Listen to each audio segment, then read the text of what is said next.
Assalamualaikum warahmatullahi wabarakatuh. Selamat pagi peserta didik kelas 8 yang Bapak banggakan.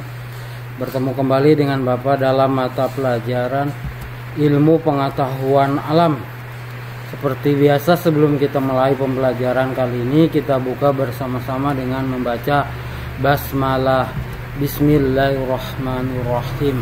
Pada pertemuan ke-34 ini, pertemuan terakhir dari bab 3, yaitu materi tentang gangguan pada sistem ekskresi beserta upaya pencegahan dan penanggulangannya.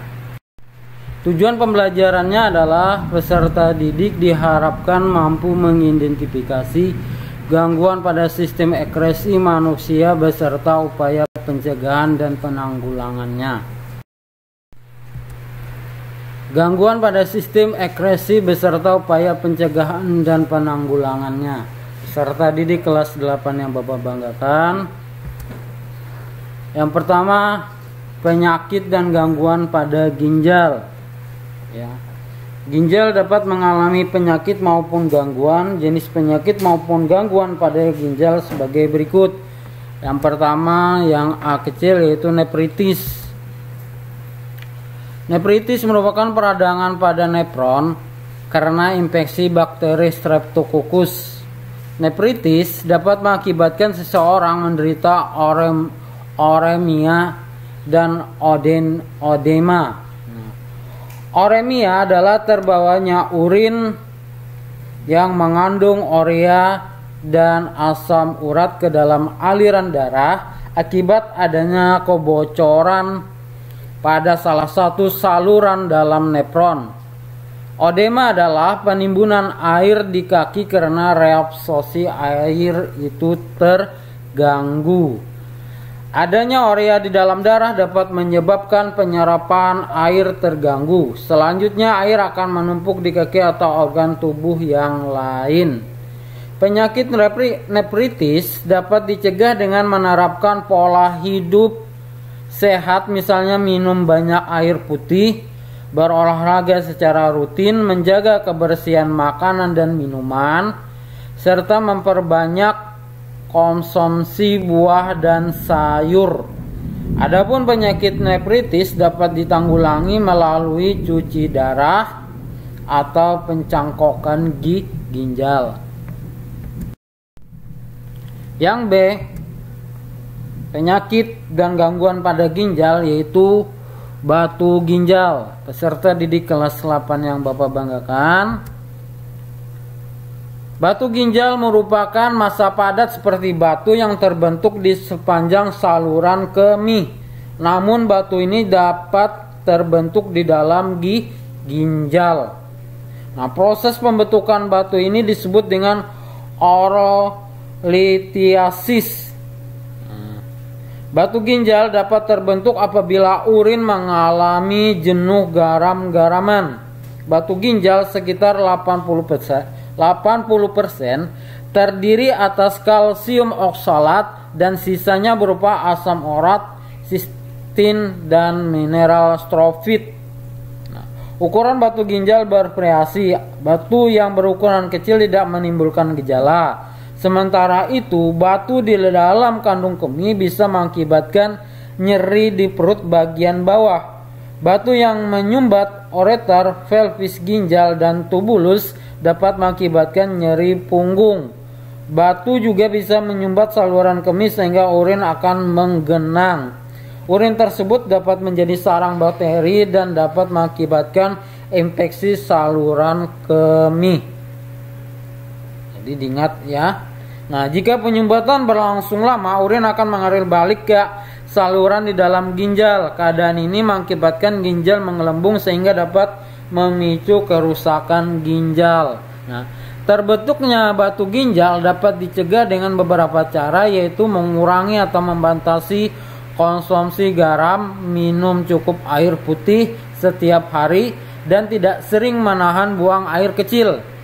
Selain itu, mengurangi konsumsi vitamin C merupakan salah satu usaha mencegah terbentuknya batu ginjal tadi ya. Nah, vitamin C yang tidak diserap tubuh akan dikeluarkan melalui urin dalam bentuk oksalat. Oksalat merupakan salah satu komponen pembentuk batu ginjal. Yang ketiga adalah albumininuria, penyakit dan gangguan pada ginjal. Albuminuria adalah kondisi terdapatnya albumin maupun protein lain di dalam urin. Gangguan ini disebabkan terjadinya kerusakan alat filtrasi pada ginjal atau glomerulus tepatnya.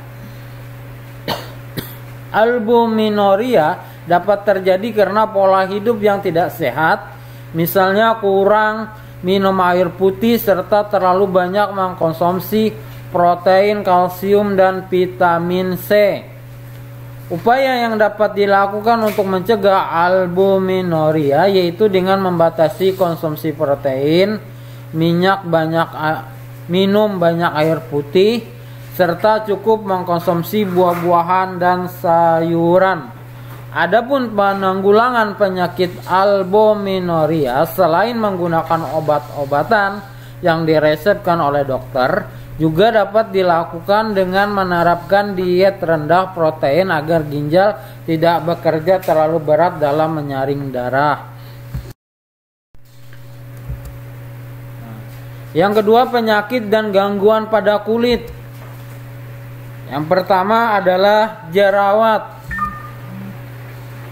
Jerawat adalah kondisi abnormal kulit yang ditandai tersumbatnya puri-puri kulit sehingga menimbulkan kantong nanah yang meradang. Munculnya jerawat dapat dipicu karena produksi minyak yang berlebihan akibat peningkatan produksi hormon androgen. Penyumbatan pori-pori juga dapat terjadi karena penggunaan kosmetik yang mengandung banyak minyak atau penggunaan bedak yang menyatu dengan foundation. Foundation yang terkandung pada bedak menyebabkan bubuk bedak mudah menyumbat pori-pori kulit. Jerawat dapat dicegah dengan beberapa upaya, yaitu rajin membersihkan wajah, mengurangi konsumsi makanan berlemak, tidak menggunakan kosmetik yang berlebihan, hindari stres, dan minum banyak air putih. Minum banyak air putih ya. Yang kedua, penyakit dan gangguan pada kulit. Peserta didik kelas 8 yang banggakan yaitu yang B, biang keringat. Biang keringat disebabkan oleh tersumbatnya saluran keringat sehingga terjadi penumpukan keringat di bawah lapisan kulit. Sumbatan ini dipicu oleh bakteri Staphylococcus epidermidis. Biang keringat umumnya terjadi pada suhu panas dan kondisi lembab, yaitu pada saat tubuh yang tertutup pakaian mengeluarkan keringat lebih banyak dari biasanya. Bagian tubuh yang dapat terkena biang keringat yaitu leher, punggung, dan dada. Beberapa upaya untuk mencegah biang keringat yaitu menggunakan baju berbahan katun yang longgar dan menyerap keringat, menjaga kebersihan kulit, menjaga kulit agar tetap kering dengan mandi teratur, atau membasuh badan dengan air dingin. Saat cuaca panas, usahakan tetap berada di ruangan ber-AC atau kipas angin, serta mengoles krim yang mengandung anhidrous lanolin untuk membantu mencegah penyumbatan kelenjar keringat.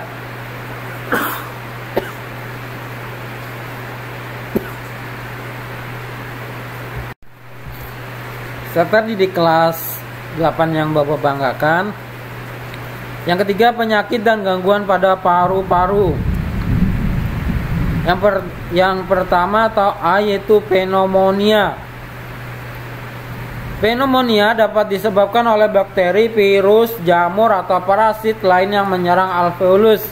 Namun, paling banyak pneumonia disebabkan oleh bakteri Streptococcus pneumoniae atau pneumococcus.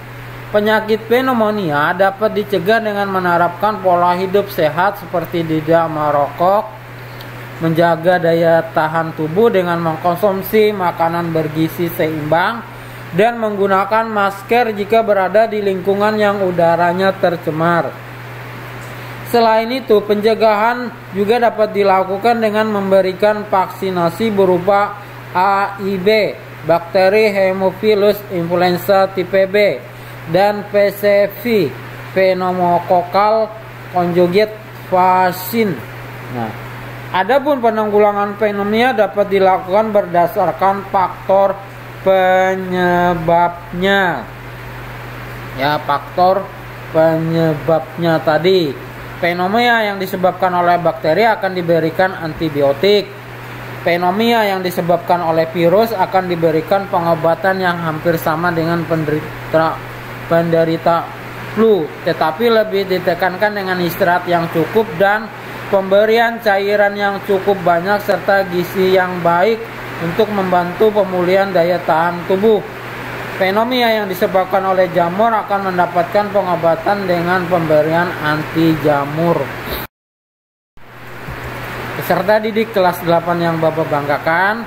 Yang B, episema, penyakit dan gangguan pada paru-paru. Episema paru-paru adalah penyakit paro-obstruktif kronik. Episema paru-paru merupakan penyakit yang gejala utamanya adalah penyempitan obstruksi saluran napas karena kantong udara di paru-paru menggelembung secara berlebihan dan mengalami kerusakan yang luas. Episema dapat dicegah dengan menerapkan pola hidup sehat, misalnya tidak merokok, berolahraga secara teratur, dan mengkonsumsi makanan bergizi untuk meningkatkan daya tahan tubuh. Penderita episema dapat dilakukan upaya penanggulangan berupa berhenti merokok, menghindari zat yang dapat mengakibatkan iritasi saluran pernapasan seperti asap knalpot, parfum, dan bau cat, berolahraga secara teratur, serta menghindari udara dingin.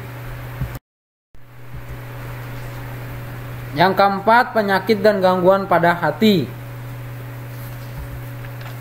Yang A, batu empedu. Batu empedu merupakan batuan kecil yang terbentuk di kantung empedu sehingga dapat menyumbat saluran empedu. Batu empedu terbentuk dari endapan kolesterol, pigmen bilirubin, dan garam kalsium yang mengeras. Gejala-gejala khas dari batu empedu yaitu serangan sakit di perut sebelah kanan di bagian atas yang biasanya timbul setelah mengkonsumsi makanan yang mengandung banyak lemak dan santan. Batu empedu bisa ditangani dengan obat-obatan hingga operasi pengangkatan kantong empedu. Penyakit empedu dapat dicegah dengan cara mengurangi konsumsi makanan yang mengandung banyak kolesterol atau lemak hewani, tidak mengkonsumsi minuman beralkohol, memperbanyak konsumsi sayur dan buah, serta berolahraga secara teratur. Kemudian yang B, yang terakhir adalah penyakit kuning, penyakit dari gangguan pada pada hati. Penyakit kuning dapat menyerang baik orang dewasa maupun anak-anak. Penyakit ini disebut sebagai jaundice karena gejala awalnya ditandai dengan warna kulit dan mata menjadi kuning. Untuk meminimalkan resiko terkena penyakit kuning ada beberapa cara yang bisa dilakukan, diantaranya dengan menjaga berat badan, tetap pada batas yang sehat, tidak mengkonsumsi minuman beralkohol, melakukan vaksinasi hepatitis A dan B, tidak menggunakan jarum suntik dan sikat gigi secara bergantian, serta menjaga kebersihan makanan dan minuman. Nah, sebelum Bapak tutup, Bapak akan memberikan soal latihan. Ada 4 soal. Silahkan kalian tulis jawabannya di buku tulis. Kalian foto dan kalian upload ke Arlearning Madrasah. Ada 4 soal. Yang pertama, sebutkan macam-macam gangguan yang menyerang sistem ekskresi manusia. Yang kedua, jelaskan mengenai penyakit jerawat. Yang ketiga, jelaskan tentang mengenai penyakit nefritis. Yang keempat, jelaskan tentang mengenai penyakit batu empedu. Demikian materi kali ini yang dapat Bapak sampaikan. Kurang lebihnya Bapak mohon maaf. Assalamualaikum warahmatullahi wabarakatuh. Terima kasih.